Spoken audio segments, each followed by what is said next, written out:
रात्रीचा वेळ आहे. एक पालखी जात आहे, ज्यामध्ये एक नवीन नवरी बसलेली आहे. शुकचुन्नी त्या पालखीला बघते आणि ती पालखीमध्ये जाते. नवरी पालखीमध्ये शुकचुन्नीला बघून घाबरून जाते. लाल साडी, विस्कटलेले केस आणि काजळ लावलेले डोळे हे बघून ती नवरी ओरडते, कोणी वाचवा! शुकचुन्नी नवरीच्या शरीरामध्ये प्रवेश करते. नवरीचं ओरडणं ऐकून पालखी उचलणारे पालखीमध्ये बघतात, तर ते बघतात की नवरी आपलं डोकं खाली टाकून बसलेली आहे. कोणती समस्या आहे तर मला सांगा. पालखी उचलणाऱ्याचे प्रश्न ऐकल्यानंतर सुद्धा ती नवरी काहीच नाही बोलत. पालखीवाल्याचं बोलणं ती नजरअंदाज करते. तुम्ही काही बोलत का नाही आहात? तुम्ही ओरडल्या होत्या. काही समस्या असेल तर सांगा. सोडून दे, वधू लाजत आहे. गावात कोणत्या घरातून ओरडायचा आवाज आला असेल. पालखी उचलणाऱ्यांना नवरी काहीच उत्तर देत नाही. पालखी उचलणारे पुन्हा पालखी उचलतात आणि चालायला लागतात. भाऊ, आधीपासून काही जास्त वजनदार तर नाही झाली ही पालखी. हे सगळं नको बोलूस. वधू ऐकेल तर तिला वाईट वाटेल. खात्यापित्या घराण्याची आहे. पालखी रतुलच्या घरी पोचते. रतुलचं घर रांगोळी, फुलं आणि दिव्यांनी सजलेलं आहे.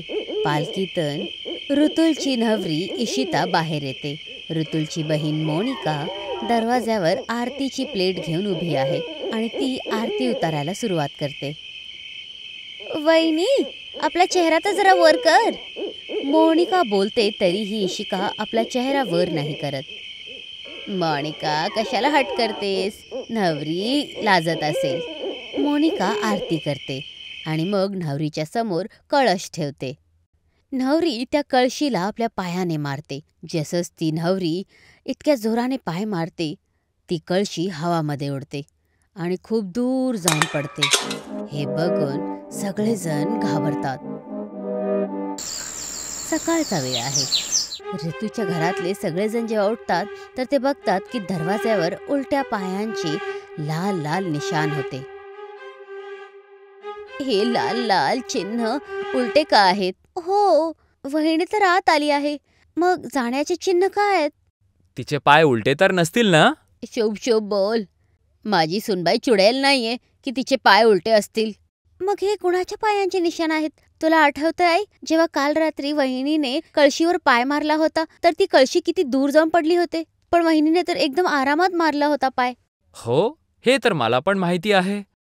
जर का वहिनीचे पाय उलटे झाले तर दादाला तर खूप त्रास होईल. जायचं असेल त्यांना काश्मीर, जातील ते कन्याकुमारी. रतुल आपल्या बायको इशिताकडे जातो आणि तिचे पाय एकटक बघतो. काय बघत आहात? नाही, काहीच नाही. बस पैंजण बघत होतो. चांगले आहेत ना? मी स्वतः तुझ्यासाठी बनवले होते. हे तर नाही बघत आहेत ना की हिचे पाय उलटे तर नाही आहेत? नाही नाही, पण तुला असं का वाटलं? नाही, आता तुम्ही बाहेर बोलत होता ना की वरांड्यावर उलट्या पायांचे निशाण आहेत, म्हणून मी विचारते. अरे, असं काहीच नाही आहे. आज रतुलच्या घरी पहिल्या रसोईची रस्म आहे. इशिता सगळ्यांसाठी काहीतरी गोड बनवत आहे. तेव्हा शेजारची मीनू तिथे येते. ये मीनू, एकदम वेळेवर आलीयस. आज माझी सुनबाई काहीतरी बनवत आहे. खाऊन सांग तर जरा, ती कशी जेवण बनवते ते. रतुल, इथे का उभायस? जा, इशिताची मदत तर कर. आता रस्सम तिची आहे तर त्याच्यात मी काय मदत करू? तसं पण जेवण बनवायचं काम माझं नाही आहे. रतुल, हे काय? मुलगा खाऊ शकतो पण बनवू नाही शकत. मुलगा पण खाली हातच जन्मतो आणि मुलगी पण खाली हातच जन्मते. तुला काय वाटतं, देव तिला चूल हातात ठेवून पाठवतो? तुमच्या या प्रश्नांचे उत्तर दिल्यापेक्षा मी किचनमध्ये जाऊन इशिताची मदत करून देईल. रतुल स्वयंपाकघरात इशिताची मदत करण्यासाठी जातो, तर तो बघतो की इशिता चमचा नाही पण आपल्या हातानेच ती गरम खीर सगळ्यांसाठी बोलमध्ये काढत आहे.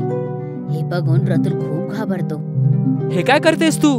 हात जळून जाईल तुझा. चमचा नाही दिसला मला म्हणून हातानेच करत होते. तेव्हा मीनूचा नवरा राकेश तिला शोधत शोधत रतुलच्या घरी आला आहे.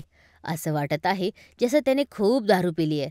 मेनू, हे काय तमाशा आहे? रात्रीच्या 12 वाजता तू इकडे काय करत आहेस? तुम्ही पुन्हा पिऊन आलाय ना? पुन्हा नशा केलीये ना तुम्ही? मी नशेमध्ये आहे का तू नशेमध्ये आहे? इकडे का आली आहेस? मी फक्त आपल्या मैत्रिणीला भेटायला आली होते. तुला लाज नाही वाटत का की रात्री इकडे फिरतीयस? लाज नाही वाटत का तुला? राकेश दादा आरामात बोला, कशाला त्रास देताय तिला? तू चुप कर. ही माझी बायको आहे, माझी मर्जी, मी जे बोलेल ते. राकेश, तू रोज पिऊन येतोस, तुला कोणताच हक नाहीये माझ्याशी असं बोलायचा. हक्क नाही, तू माझी बायको आहेस. तुला दाखवतो तुझी औकात. राकेश मीनूवर हात उचलणारच होता की तेव्हा इशिता शकचुन्नीच्या रूपामध्ये होती. शकचुन्नीची लाल साडी, विस्कटलेले केस आणि काजळ भरलेले डोळे बघून रतुल आणि त्याचे घरवाले खूप घाबरतात. शकचुन्नी भयंकर आवाजामध्ये हसत हसत राकेश जवळ हळूहळू यायला लागते. कोणी वाचवा, वाचवा मला कोणी. शकचुन्नीला बघून मीनू सुद्धा खूप घाबरते आणि आपल्या नवऱ्या राकेश कडून दूर होते. शकचुन्नी सारखं सारखं भयंकर आवाजात हसत होती. तिची भयंकर हशी पूर्ण गावात ऐकू येत होती. शकचुन्नी राकेश जवळ पोचते आणि त्याचा गळा पकडून त्याला हवामध्ये उचलते. राकेश काही क्षणांमध्ये दम तोडतो. शकचुन्नी सगळ्यांच्या समोर राकेशचं रक्त पिते. रक्त पिल्यानंतर इशिता तिथेच बेशुद्ध खाली पडते. माझी वहिनी शकचुन्नी आहे. माझी बायको रक्त पिते. दादा, ते तर प्रत्येकाची बायको पिते, पण खरं तर हे आहे की वहिनी शकचुन्नी आहे. गावातले सगळेजण प्रधानच्या घरी एकत्रित झाले आहेत आणि राकेशला कसं काय मारलं गेलं ही पूर्ण गोष्ट सांगत आहेत. गावातले लोक भीतीने थरथर कापत आहेत.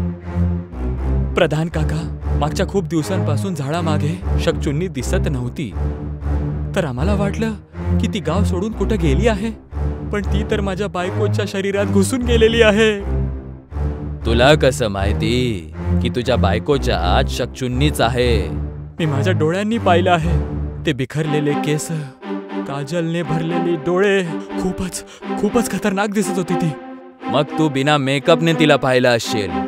नाही प्रधान काका, तिने सगळ्यांसमोर राकेशला मारून तिचं रक्त पिलं. प्रधानजी ही गोष्ट ऐकून खूप घाबरतात. तेव्हा गावातला एक माणूस रामू त्यांच्या जवळ येतो. प्रधान काका, लवकर चला, आनंदने तुमच्या घरात परत हंगामा केला आहे. आनंदने? अरे त्या वेड्याने आता काय केलं? आनंदने आपल्या बायकोला खूप मारलं. आता ती घर सोडून चालली आहे. ठीक आहे, चला जाऊयात. प्रधान आणि रामू आनंदच्या घरी पोचतात तर बघतात की आनंदची बायको रोमा अंगणामध्ये बसून खूप जोरात रडत आहे.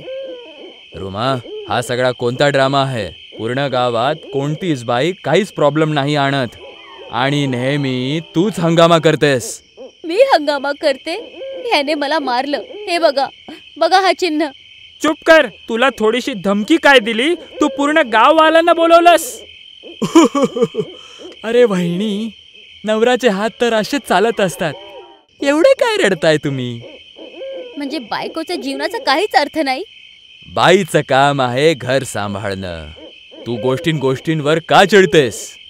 प्रधानजी, तुम्ही मला चुकीचं ठरवताय, पण आनंदने मला मारले, मी त्याला नाही मारलंय. रतुल आपल्या बायको इशिता बरोबर घरी बसलेला आहे. तेव्हा इशिता जोर जोरात भयंकर आवाजात हसायला लागते. रतुल इशिताकडे बघतो तर बघतो की ती शकचुन्नीच्या रूपामध्ये आली आहे. शकचुन्नी घराच्या बाहेर निघते आणि ती हवामध्ये उडत उडत आनंदच्या घराकडे जाते. माग रतुल पण पळत होता. शकचुन्नी आनंदच्या घरी पोचते. तिला बघून आनंद खूप जास्त घाबरतो. शकचुन्नी आनंदकडे जाते. कोणी वाचवा मला. आनंदला वाचवण्याचं सोडून सगळेजण तिथून पळून जातात. शकचुन्नी आनंदचा गळा पकडते आणि त्याला हव्यामध्ये उचलते. काही क्षणांमध्ये आनंद आपला जीव सोडतो. प्रधान दूर उभा राहून शकचुन्नीला एकटक बघत होता. ही तर मीरा आहे. काय प्रधान काका, आपली मीरा?